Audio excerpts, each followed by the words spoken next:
Ladies and gentlemen, let me express my deep appreciation for your attendance here this afternoon. It's gratifying to me to see such a turnout from the Spanish media.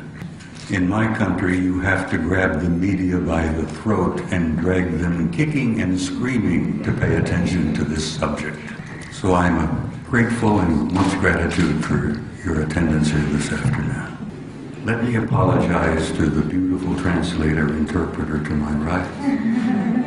I am notorious for not following script or instructions, so I will deviate somewhat from my prepared comments this afternoon, and I will tell you essentially what I have seen and what I have learned and what I have concluded about what I consider to be the greatest story in the history of the human race. It is not merely the study or the history of the human race or in the history of the human race. It is really essentially the study, the conclusion of the history of the human race. Ladies and gentlemen, we are not alone, and we have never been alone.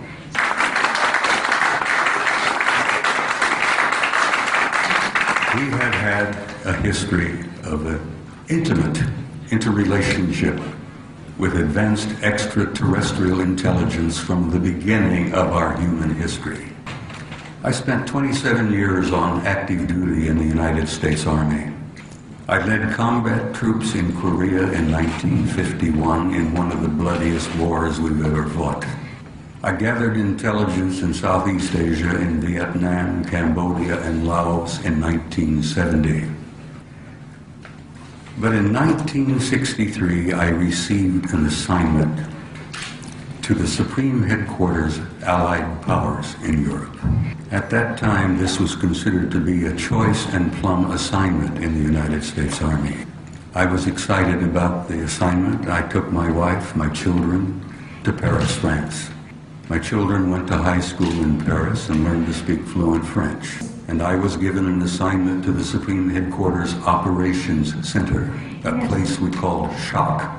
I'm not trying to make a joke, but when I arrived, I was shocked at what I learned.